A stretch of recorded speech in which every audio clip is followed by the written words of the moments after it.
En aquel tiempo se apareció Jesús a los 11 y les dijo: Id al mundo entero y proclamad el Evangelio a toda la creación. El que crea y sea bautizado se salvará. El que no crea será condenado. A los que crean les acompañarán estos signos: echarán demonios en mi nombre, hablarán lenguas nuevas, cogerán serpientes en sus manos, y si beben un veneno mortal no les hará daño. Impondrán las manos a los enfermos y quedarán sanos. Después de hablarles, el Señor Jesús fue llevado al cielo y se sentó a la derecha de Dios. Ellos se fueron a predicar por todas partes, y el Señor cooperaba, confirmando la palabra con las señales que los acompañaban. Palabra del Señor. Gloria a ti, Señor Jesús. Hoy celebramos la fiesta de San Marcos, evangelista, discípulo de San Pedro, y seguramente de él recibió directamente algunas o muchas de las cosas que después escribió en su evangelio. ¿Por qué tenían esa fuerza, ese fuego, ese ímpetu evangelizador los primeros cristianos? Los apóstoles, por supuesto, incluido San Pablo, pero no solamente ellos. ¿Cómo es posible que en tan poco tiempo llegaran a tantos sitios y que después de la primera persecución de Nerón no se diluyeran, no desaparecieran, sino que por el contrario, a pesar de todo, siguieran creciendo? ¿Por qué? ¿Cuál era la causa? Es importante contestar a esta pregunta. ¿Por qué nos encontramos hoy en una situación completamente distinta? Falta en la inmensa mayoría ese fuego, ese entusiasmo por evangelizar. ¿Por qué motivo aquella gente estaba dispuesta a ser sacrificada, y no solamente las torturas horribles de los leones en el Coliseo o en el Circo Máximo de Roma, sino a ser esclavizadas y mandadas a las minas, que era una muerte en vida breve, porque morían apenas en 2 o 3 años después de aquel trabajo infernal? Ser vendidos como esclavos, a ellos, a sus familias. ¿Por qué? ¿De dónde sacaban esta fuerza, este fuego, este entusiasmo? Benedicto XVI, reflexionando sobre esto, decía que la pretensión, que resulta para algunos ofensiva, pero la pretensión de tener toda la verdad, la plenitud de la verdad, o mejor dicho, que la plenitud de la verdad nos tenía a nosotros porque la plenitud de la verdad es Cristo, esa pretensión, repito, que para algunos también dentro de la Iglesia resulta ofensiva, esa pretensión daba una enorme fuerza al cristianismo. Aquí está la verdad. No estoy predicando una verdad, mi verdad, una parte de la verdad. Ni siquiera estoy predicando una parte mejor de la verdad. Aquí está toda la verdad.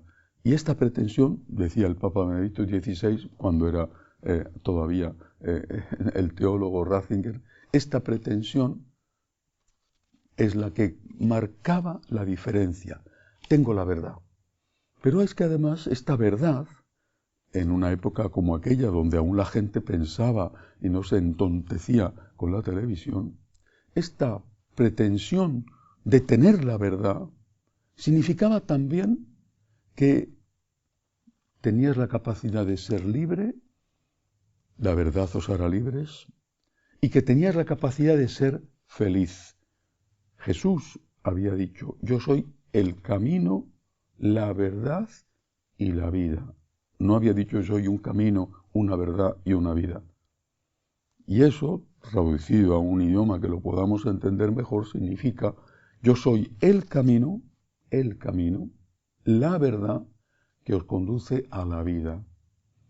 ¿A qué vida? Los cristianos tenían la pretensión de tener la verdad y de tener la vida. ¿A qué vida? ¿A qué vida? Primero, a la vida eterna.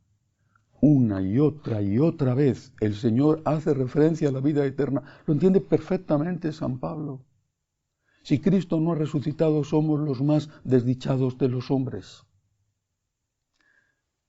Si no creemos, ay, aquellos pobrecitos que han perdido la fe y siguen siendo curas. Si no creemos en la vida eterna, y si no enseñamos esta realidad, esta certeza que nos viene dada por la resurrección de Cristo, ¿qué es lo que somos? El vino se ha aguado tanto que ya es un aguachirris que no hay quien se lo beba. Aquella gente no. Aquella gente tenían que enfrentarse a los dientes y a las garras de los leones, pero sabían que eso, siendo muy duro, era una cuestión breve, porque lo que les esperaba era la vida eterna. Hemos perdido esto de vista. Hemos recortado la fe en un punto que no es cualquiera, sino que es esencial. Segundo motivo de la fuerza, por lo tanto, poseían la certeza de que tenían toda la verdad, de que eso les conducía a la vida, les hacía libres y les conducía a la vida eterna, pero también tenían otra certeza. Yo creo que esta otra certeza también la hemos olvidado hoy. La certeza, la experiencia de que esa vida eterna estaba ya siendo vivida aquí.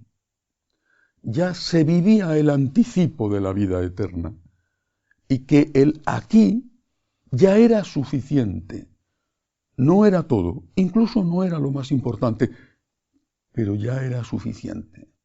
Cuando en el siglo de oro español, aquel soneto que unos atribuyen a unos y otros a otros, y que los estudiosos ante esto siguen diciendo que es anónimo, cuando dice: no me mueve mi Dios para quererte el cielo que me tienes prometido, ni me mueve el infierno tan temido para dejar por eso de ofenderte. Tú me mueves, mi Dios, muéveme el verte, clavado en esa cruz y escarnecido. Y añade, termina el soneto diciendo: aunque no hubiera cielo, te quisiera. No me tienes que dar porque te quiera. Es decir, lo que nosotros experimentamos aquí ya es un anticipo de la vida eterna. Claro, lo experimentamos con enfermedades, con las consecuencias del paso de los años, con problemas económicos, familiares, problemas ligados al país donde vivimos. Es una especie de purgatorio en la tierra, ciertamente, a veces muy parecido al infierno, porque algunas personas viven ya un infierno en la tierra. San Pablo decía: estoy encadenado, pero la verdad no está encadenada.